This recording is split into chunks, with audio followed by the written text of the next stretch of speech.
السلام عليكم ورحمة الله. من الفضائية الإريترية نحييكم ونقدم لكم نشرة الأخبار والمستهل بأبرز العناوين. قمة ثلاثية بين إريتريا ومصر والصومال في أسمرة. إحياء اليوم العالمي فكرا للشلل الدماغي. دعوة لتعزيز المشاركة الشعبية لحماية البيئة.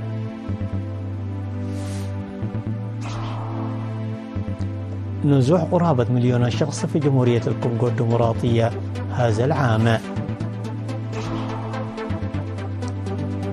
تحذير أممي وانتقاد أمريكا لإسرائيل بسبب الأوضاع الكارثية بغزة.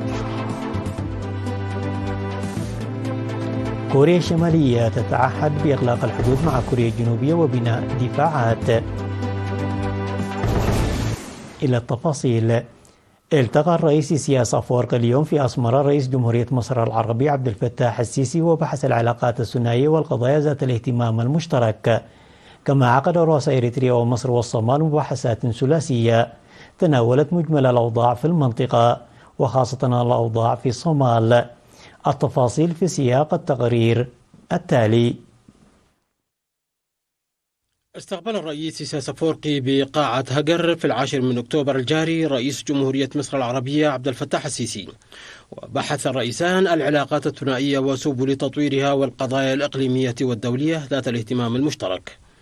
وأكد الرئيسان في اللقاء الذي يأتي مواصلة للتشاور الثنائي المستمر أهمية الالتزام بالمبادئ والركائز الأساسية للقانون الدولي باعتبارها الأساس الذي لا غنى عنه للاستقرار والتعاون الإقليميين واحترام سيادة واستقلال ووحدة بلدان المنطقة ورفض التدخلات في الشؤون الداخلية لها تحت أي ذريعة أو مبرر، وتنسيق الجهود المشتركة لتحقيق الاستقرار الإقليمي والتنمية المشتركة.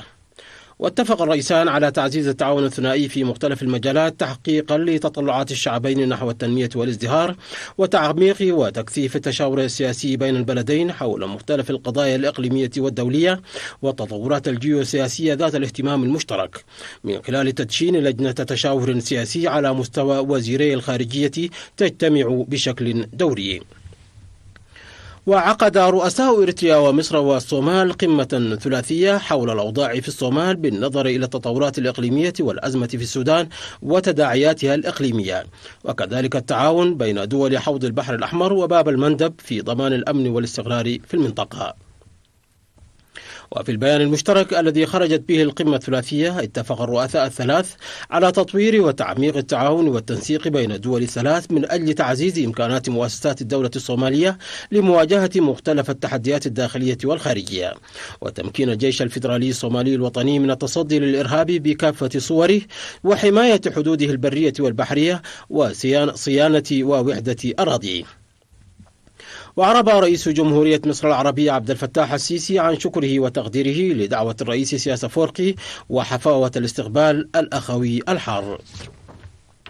وفي سياق متصل أجرى الرئيسان المصري والصومالي لقاء ثنائيا اتفقا خلاله على تعزيز العلاقات والتعاون المشترك بين بلديهما. وكان رئيس جمهورية مصر العربية عبد الفتاح السيسي قد وصل البلاد قبل ظهر اليوم 10 من أكتوبر، حيث كان في استقباله في مطار أسمر الدولي فخامة الرئيس إسياس أفورقي بمراسم استقبال رسمية وبحضور الوزراء وكبار مسؤولي الجبهة الشعبية للديمقراطية والعدالة. وضم الوفد المرافق للرئيس المصري وزير المخابرات العامة اللواء عباس كامل ورئيس ديوان رئيس الجمهورية اللواء أحمد محمد علي ووزير الخارجية والهجرة وشؤون المصريين بالخارج دكتور بدر عبد العاطي. من جانب آخر زار رئيس جمهورية الصومال الفيدرالية حسن شيخ محمود أفراد الجيش الصومالي الذين يتلقون تدريبهم في مركز تدريب القوات الجوية الإريترية وتفقد أحوالهم. وقد قادر رؤساء جمهورية مصر وجمهورية الصومال البلاد بعد ظهر اليوم بعد زيارة عمل ناجحة بناء على دعوة الرئيس إسياس أفورقي. وصول رئيس جمهورية الصومال الفيدرالية حسن شيخ محمود إلى أسمرة في 9 من أكتوبر، ووصول رئيس جمهورية مصر العربية عبد الفتاح السيسي إلى أسمرة في 10 من أكتوبر كأول زيارة للرئيس المصري إلى إريتريا، والمباحثات المشتركة التي أجراها معهم فخامة الرئيس إسياس أفورقي الأفورقي والقمة الثلاثية المشتركة التي أجراها رؤساء الدول الثلاثة تعكس العلائق التاريخية التي تجمع هذه الدول وشعوب المنطقة، وتؤكد أهمية العمل المشترك والعمل الثلاثي المشترك في كافة المجالات لأمن وسلام واستقرار هذه الدول. صلاح الدين حسين، القصر الحكومي، أسمرة. تم في مدينة كران إحياء 6 من أكتوبر اليوم العالمي للشلل الدماغي على مستوى إقليم عنسبة. وأوضحت مسؤولة جمعية الإعاقة الذهنية وتخلف النمو في إقليم عنسبة السيدة جنات هبتاي إن الهدف من إحياء المناسبة هو زيادة الوعي حول الشلل الدماغي وضمان تطوير المواطنين ذوي هذه الإعاقات. وقالت إن الشلل الدماغي هو شلل ليس له سبب وعلاج واضح، مضيفة أن الجمعية الوطنية للمعاقين ذهنيا تبذل جهودا قوية لانتشال الأعضاء من الاتكالية وجعلهم منتجين داعية لزيادة دور المجتمع.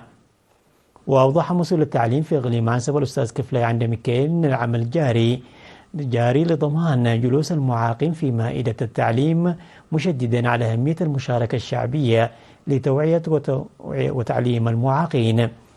وذكر المدير العام لقسم الخدمات الاجتماعية في إقليم عنسبة العقيد تسفاسين جرماي إن الجهود تبذل لتقديم الخدمات المناسبة للمواطنين المصابين بالشلل الدماغي. يوجد في إقليم عنسبة 289 مواطنا من ذوي الإعاقة الذهنية وتخلف النمو الجسدي، منهم 95 مصابا بالشلل الدماغي. وجه قسم الزراعة والأراضي في إقليم القاشبركة دعوة لتعزيز المشاركة الشعبية لضمان إصحاح البيئة عامة وإنجاح جهود الحد من الأضرار البيئية الناجمة عن الانجراف التربة. جاءت الدعوة في مناسبة تدشين كتاب بلغة الكنامة حول الوسائل التي يجب على المزارعين اتباعها لحماية التربة وحفظ المياه. وقال المدير العام لقسم الزراعة والأراضي في إقليم القاشبركة السيد أبو بكر عثمان أن الكتيبات التي تعد للمزارعين بلغتهم لها إسهامات كبيرة لاكتسابهم معرفة الوسائل الناجعة. وأوضح مسؤول حماية التربة والمياه والتنمية المروية المهندس دانيال فرزقي إن وزارة الزراعة قامت مدرسة المزارعين بذهاب الخبراء الزراعيين إلى إدارات الضواحي والقرى لتنوير المزارعين بلغتهم. وذكر مترجم الكتاب خبير حماية التربة والمياه في مديرية بارنت المهندس أزكيا إن جعل المجتمع عامة والمزارعين المتحدثين بلغة الكنامة خاصة معرفة وسائل حماية التربة وحفظ المياه بلغتهم ضرورة وطنية. وقال حاكم إقليم القاشبركة السفير محمود علي حوري في المناسبة أن الكتاب المرجعي المترجم إلى لغة الكنامة يدعم جهود الاستقرار البيئي الجارية في المديريات. نظم مكتب الزراعة في مديرية قندع دورة تدريبية نظرية وتطبيقية قدمت ل60 امرأة مزارعة. وأوضح مسؤول المكتب السيد قدي كفلاي أن البرنامج يأتي في إطار الخطة الاستراتيجية الخماسية من العام 2024 وحتى 2028 التي وضعتها وزارة الزراعة لجعل الغذاء للجميع.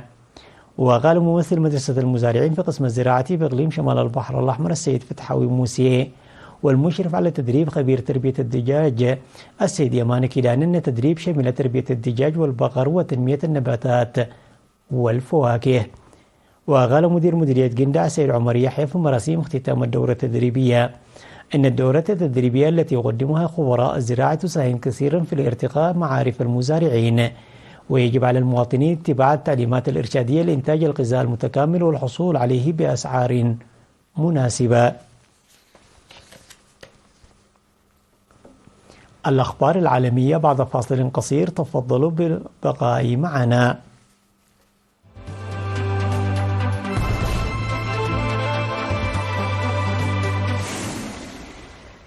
حوالي 940 ألف شخص هذا العام في جمهورية الكونغو الديمقراطية، ليصل العدد الإجمالي للنازحين داخليا إلى أكثر من 6.4 مليون شخص حسب مسؤول أممي. وقال مفوض الأمم المتحدة السامي لحقوق الإنسان فولكر تورك للصحفيين أن جمهورية الكونغو الديمقراطية تعتبر الدولة الأكثر تضررا من إعدام الأمن الغذائي في العالم في وجود 23.4 مليون شخص يعانون من هذه المشكلة. وألقى باللوم على الاستقلال غير القانوني والاتجار غير المشروع بالموارد الطبيعية في تأجيج الصراع في شرق جمهورية الكونغو الديمقراطية، مشيرا في هذا الخصوص إلى تورط شركات محلية وأجنبية وانتشار الأسلحة والاتجار بها. حذر أعضاء مجلس الأمن الدولي إسرائيل من المضي قدما في قرار تشريعات تكبح نشاط وكالة الأمم المتحدة لإغاثة اللاجئين الفلسطينيين الأونروا في قطاع غزة، في حين انتقدت الولايات المتحدة الأمريكية حليفتها إسرائيل وقالت أن عليها التعامل بشكل عاجل مع الأوضاع الكارثية في القطاع والكف عن مفاقمة المعاناة بالحد من تسليم المساعدات.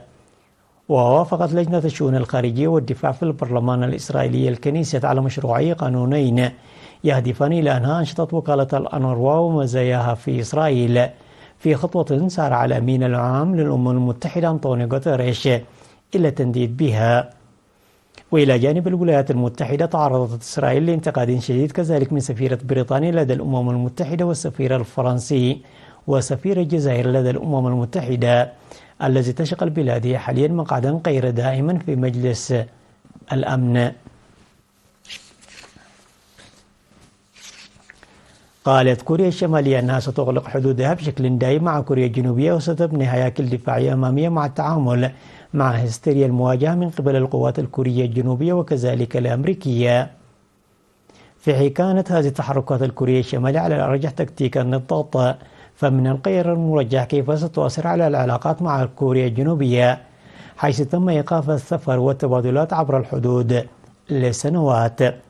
وقال جيش كوريا الشمالية أنه سيقطع الطرق والسكك الحديدية تماما المرتبطة بكوريا الجنوبية ويعزز المناطق ذات الصلة من جانبنا بهياكل دفاعية قوية وفقا لوكالة الأنباء المركزية الكورية الرسمية لكوريا الشمالية. واستشهدت بيونغ يانغ بما سمته تدريبات حربية مختلفة في كوريا الجنوبية ونشر الأصول الاستراتيجية الأمريكية والخطاب القاسي لخصوم كوريا الشمالية.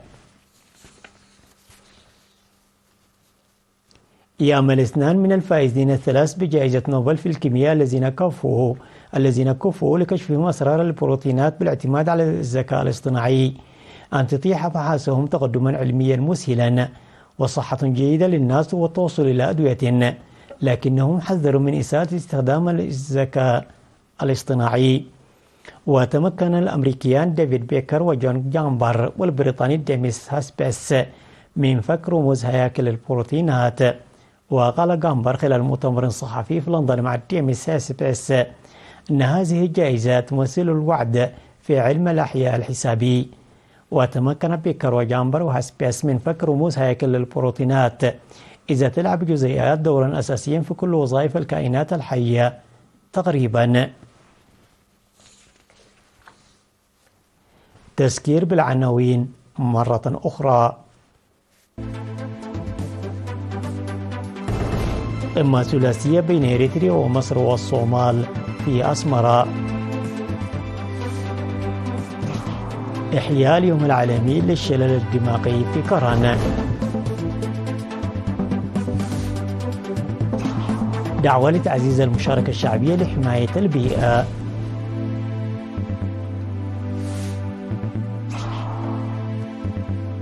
نزوح قرابة 1,000,000 شخص في جمهورية الكونغو الديمقراطية هذا العام. تحذير أممي وانتقاد أمريكي لإسرائيل بسبب الأوضاع الكارثية بغزة. كوريا الشمالية تتعهد بإغلاق الحدود مع كوريا الجنوبية وبناء دفاعات. وصلنا إلى ختام النشرة التي قدمناها لكم من الفضائية الإريترية. إلى اللقاء.